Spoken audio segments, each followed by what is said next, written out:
Good morning, everybody. Chester Therapy Church Devotional Podcast, Ruth 4 on the docket. Just a second.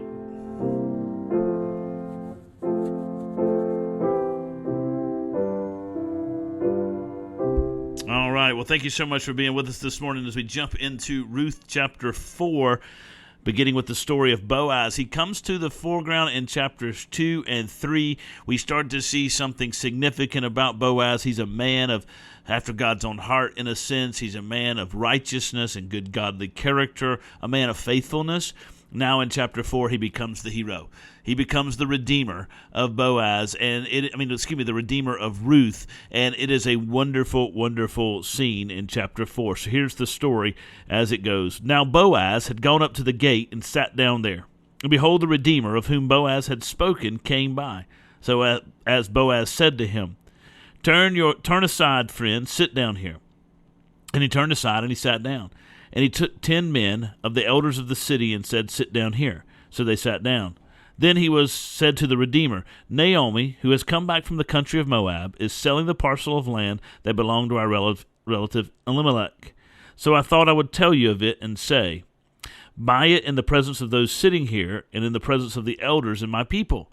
If you will redeem it, redeem it. But if you will not, tell me, that I may know, for there is no one besides you to redeem it, and I come after you.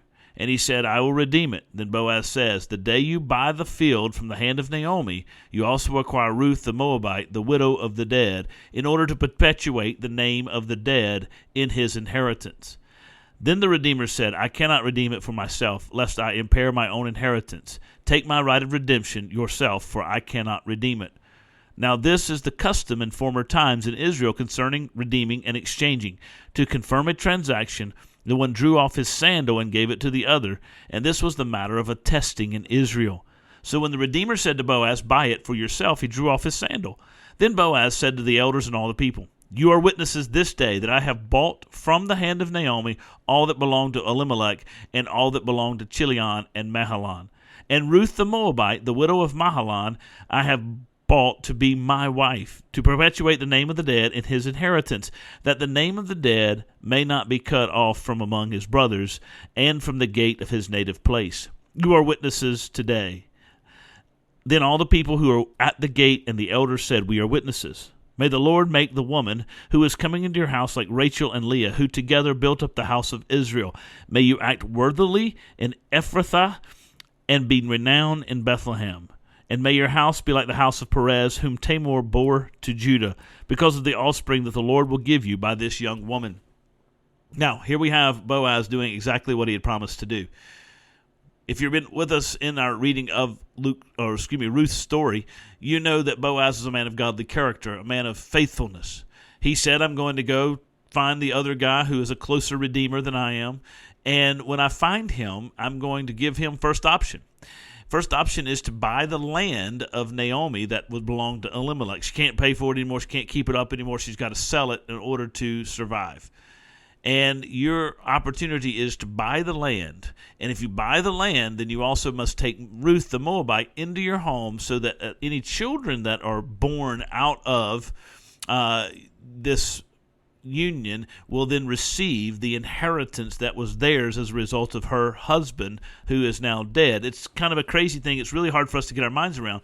But in this particular case, Naomi's selling land that would have been the inheritance that her husband, Mahlon, Ruth's husband, Mahlon would have received, Naomi's son.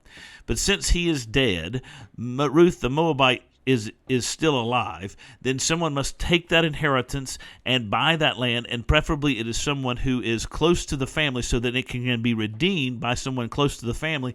And Ruth would then come and be a part of the family, and any children that would be born from the marriage would be those who would inherit the land that Ruth's first husband, Mahlon, had lost or was supposed to inherit had he not died. Crazy story, but that's what happens. And so that's the way it was done. And so Boaz says, if you want to do it, do it. And the man says, I'll buy the land, but I don't want the woman. And Boaz says, you got to have the woman. He says, I can't do it because if I do it, then I'll impair my own inheritance. You then buy the land and you take the woman. And so Boaz says, gladly, I will do it. And so Boaz takes it. And they have this custom of handing the sandal to each other as a way in which they attested to the legality, and maybe in the modern way, they sealed the deal.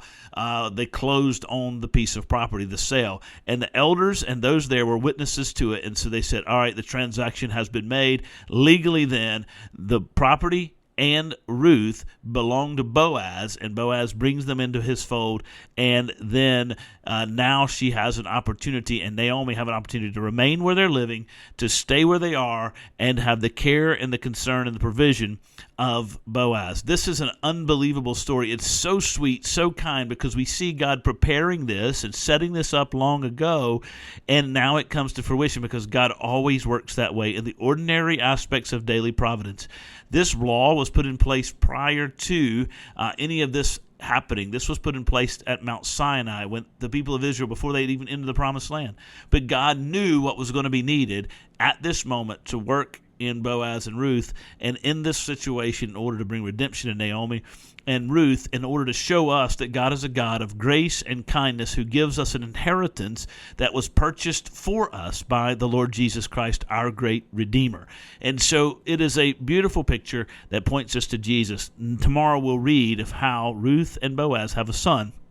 His name's Obed. He will receive that inheritance, but he also is an ancestor of the Lord Jesus Christ. Just an amazing story, one of kindness and one of grace. You guys take care. God bless you. Be encouraged today. This is how God works all the time in the lives of his people. Take care.